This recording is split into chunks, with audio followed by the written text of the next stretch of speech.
I think we don't deserve this newly opened Japanese gyukatsu restaurant here in SM MOA. They serve gyukatsu na ginigrill on top of a hot marble stove. If you've been to Japan, then you probably tried this already. We also tried their Japanese rice bowls, small plate servings, and other sides. They are on soft opening by the way, so before going here, you need to secure a reservation first from their IG account.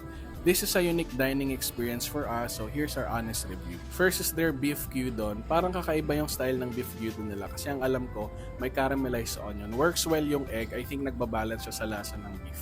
Next is their cheesy gyoza. First time namin makatry ng cheesy gyoza and it is super tasty. On a salty side siya and I love it. Next is their chicken karage with Japanese mayo and cabbage on the side. I like na hindi greasy and oily yung pagkakaluto nito. Well seasoned and masarap naman. Prefer ko lang mas crispy. Next is their agedashi tofu. Perfect yung pagka-firm niya and soft in the inside. I love the layers of flavor and texture, ang sarap.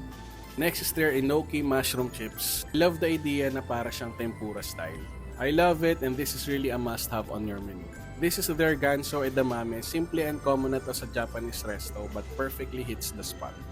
And save the best for last, here is ganso gyukatsu signature set. Meron na siyang cabbage, rice, homemade dipping sauces at onsen egg.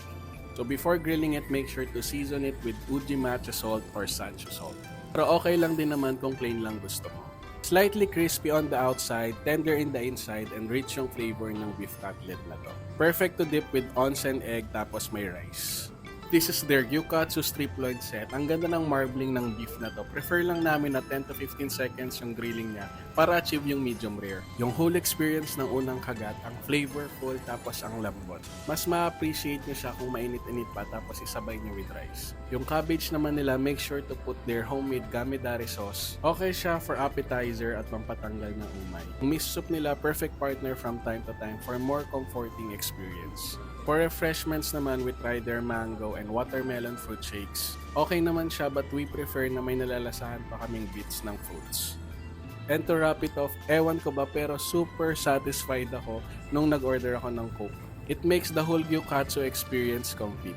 Dating naman sa price, it's all worth it guys. Visit nyo na lang yung IG account nila for the menu. You have your mango shake and